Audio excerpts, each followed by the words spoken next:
Hello guys, so if you're looking to create a group in Outlook, so if that's the case, you have come to the right place because today in this video I'm going to show you exactly how you can do that.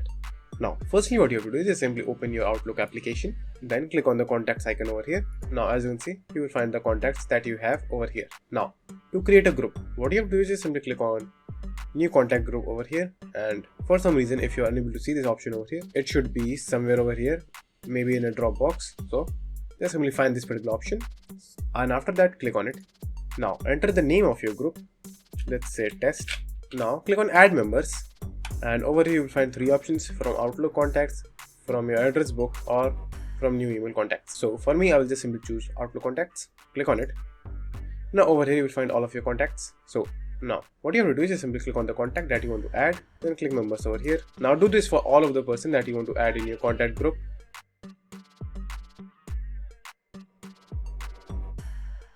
And after that, all you have to do is just simply hit OK. Now after adding the members, all you have to do is just simply click on save and close. And as you can see, in your contact list, a group has been made. If you click on it, you will find all of the members right over there.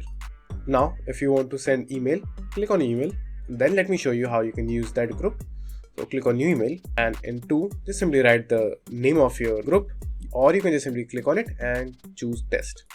So I'm going to write test over here. So it should appear something like this. So click on it.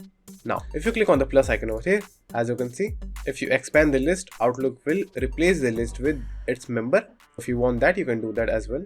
So what this means is the email right now will be sent as a group, but if you click on this option over here, it will be sent as individual persons in a particular email, like as you can see over here. So if you don't want that, just simply remove it and write test.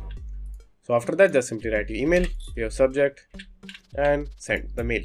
So that's it, and thank you for watching, and do like and subscribe to my channel, and take care.